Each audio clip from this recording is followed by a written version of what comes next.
دوسری بات ضمنی بات ہے، اگر حل ہو جائے تو اچھی بات ہے۔ بہت سارے لوگوں کا عقیدہ ہے ہم جو درود پڑھتے ہیں نا یہ سیدھا مدینے جاتا ہے،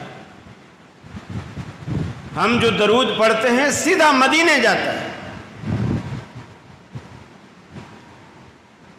اگر درود مدینے جا رہا ہے نا تو اس کا مطلب یہ ہے آپ کا درود قبول ہی نہیں ہو۔ اللہ رب العالمین کی ذات مدینے میں ہے یا عرش معلیٰ پر ہے؟ کہاں ہے؟ عرش۔ تو درود کو اوپر جانا چاہیے۔ درود ایک دعا اور اس کے پہلے الفاظ ہی یہی ہیں، اللہم صلی علی محمد، اے اللہ محمد صلی اللہ علیہ وسلم پر رحمت نازل فرما۔ اگر درود اوپر نہیں جا رہا، کسی اور ملک میں کسی اور شہر میں جا رہا ہے تو یہ قبول نہیں ہو رہا۔ اب جو مسئلہ یہاں میں سمجھانا چاہ رہا ہوں وہ یہ کہ حضرت عثمان جتنا عرصہ بھی کفار کے پاس قید رہے، جتنا عرصہ بھی رہا، انہوں نے رسول اللہ صلی اللہ علیہ وسلم پر درود نہیں پڑھا ہوگا؟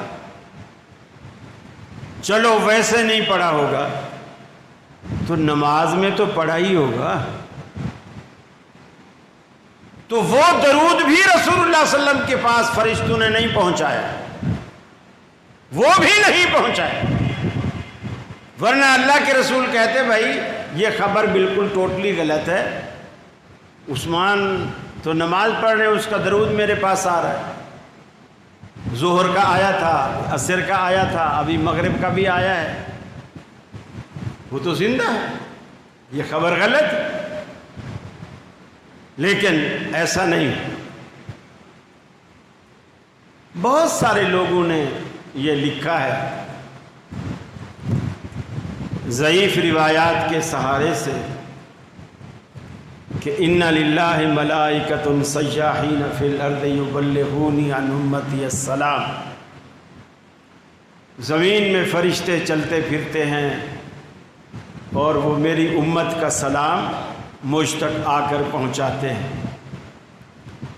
بلکہ بعض نے تو یہاں تک لکھا کہ اگر کوئی روضے پر خود جا کر وہاں سلام کرے تو آپ نہ صرف یہ کہ سنتے ہیں بلکہ اس کا جواب بھی دیتے ہیں، جواب بھی دیتے ہیں۔ دیکھیے کوئی بھی مرنے والا جب تک سن رہا ہے تو اسے مرا ہوا کوئی نہیں کہتا، جب تک بول رہا ہے مرا ہوا کوئی نہیں کہتا، جب تک دیکھ رہا ہے مرا ہوا کوئی نہیں کہتا، جب تک حرکت کر رہا ہے مرا ہوا کوئی نہیں کہتا۔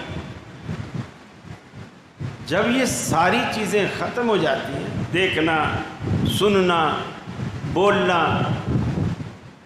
حرکت کرنا، پھر ڈاکٹر تصدیق کرتا ہے کہ یہ شخص فوت ہو چکا، پھر ہم اس کی غسل کی، کفن کی، دفن کی، جنازے کی تیاری کرتے ہیں ڈاکٹروں کی تصدیق کے بعد۔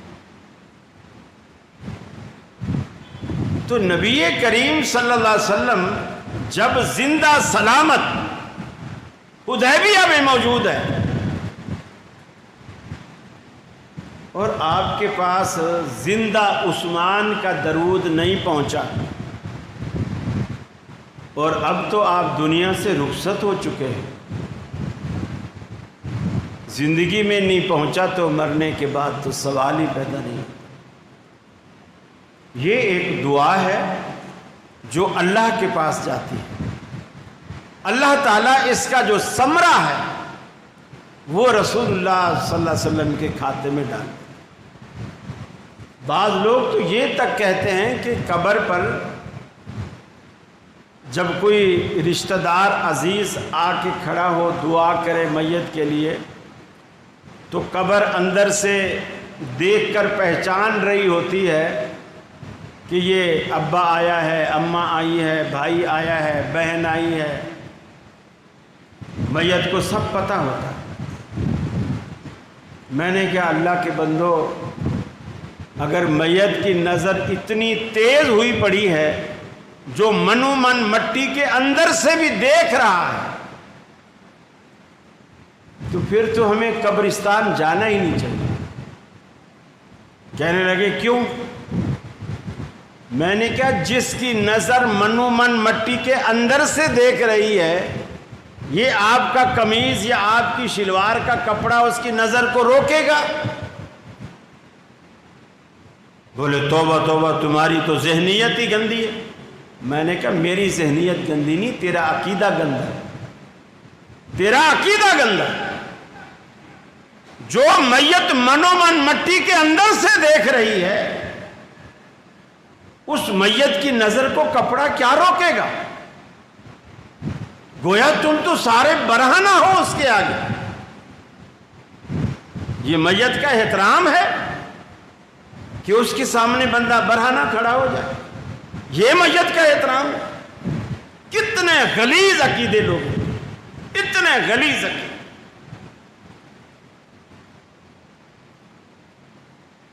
اس حدیبیہ کے مقام پر نبی رحمت صلی اللہ علیہ وسلم سے معاہدہ ہوا۔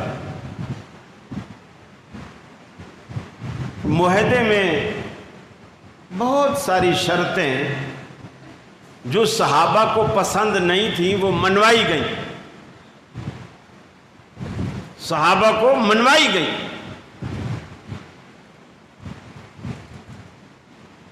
رسول اللہ صلی اللہ علیہ وسلم نے مانی، صحابہ کی مرضی کے خلاف مانی۔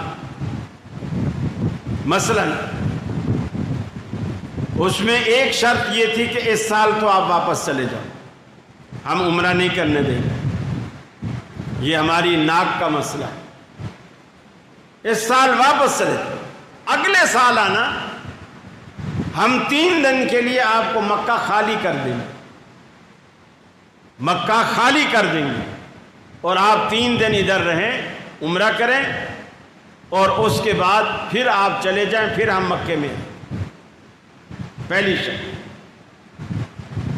دوسری یہ کہ اگر ہمارا کوئی بندہ کفار میں سے، ہمارا کوئی بندہ مکے سے بھاگ کر مدینے آ جائے، جو مکے کا رہائشی ہے اور مدینے آ جائے، بھلے وہ کلمہ بھی پڑھ چکا ہو، لیکن آپ کو واپس کرنا ہو، اس معاہدے کے بعد آپ کو وہ واپس کرنا ہو۔ آپ نے کہا منظور۔ تیسری شرط، اگر مدینہ سے بھاگ کر کوئی شخص مکے آیا، ہم واپس نہیں کریں گے۔ آپ نے کہا منظور ہے۔ اب یہ شرطیں ایسی تھیں جو صحابہ یہ سمجھ رہے ہیں کہ گویا ہم تو دب کر ہر چیز ان کی مانے ہی چلے جا رہے ہیں، جیسے نہ ہم کو لڑ سکتے ہیں نہ ان سے بھڑ سکتے ہیں۔ حضرت عمر نے بڑے تند لہجے میں پوچھا، اللہ کے رسول کیا ہم حق پر ہیں؟ آپ نے فرمایا اس میں کیا شک ہے؟ عرض کی اللہ کے رسول کیا یہ لوگ باطل ہیں؟ آپ نے فرمایا باطل ہیں۔ عرض کی کہ اگر ہم ان سے لڑیں اور لڑتے لڑتے ہم شہید ہو جائیں، ہم جنت میں جائیں گے؟ آپ نے فرمایا ضرور۔ اور اگر یہ مارے جائیں، یہ دوزخ میں جائیں گے؟ آپ نے فرمایا ضرور۔ اب حضرت عمر نے کہا اللہ کے رسول پھر کیا وجہ ہے کہ آپ ان کی ساری شرطیں مان رہے ہیں اور بالکل دب کے مان رہے ہیں؟ جب ہم مریں گے تو جنت میں جائیں گے، یہ مریں گے تو دوزخ میں جائیں گے، اور ہم حق پر ہیں، یہ باطل ہیں، ہم لڑتے کیوں نہیں؟ اور تقریباً یہی سوال ہر صحابی کے ذہن میں. اللہ کے رسول نے حضرت عمر کو یہ کہہ کر چپ کرایا, عمر میں اللہ کا رسول ہوں, تو اللہ کا رسول نہیں ہے, میں اللہ کا رسول. مقصد یہ تھا کہ اللہ رب العالمین میرے ذہن میں جو باتیں القاء کر رہا ہے وہ تیرے ذہن میں نہیں. حضرت عمر کہتے ہیں میری سمجھ میں بات پھر بھی نہیں آئی, میں پریشانی کے عالم میں ابو بکر صدیق کے خیمے میں گیا. میں نے کہا دیکھو کیا وجہ ہے, ہم کیوں دب کے کفار کی ساری شرطیں مان لیں.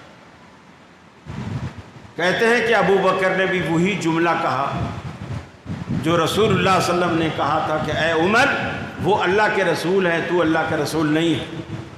وہ جو کچھ کر رہے ہیں اللہ کی وحی سے کر رہے ہیں. اب یہ بات بھی ہمیں سمجھنی چاہیے, جہاں اللہ کے رسول بعض موقعوں پر غیب کی خبر بھی دیتے ہیں, لیکن اس موقع پر دیتے ہیں جس موقع پر اللہ آپ کو بتا دے, نہ بتائے تو نہیں دیتے.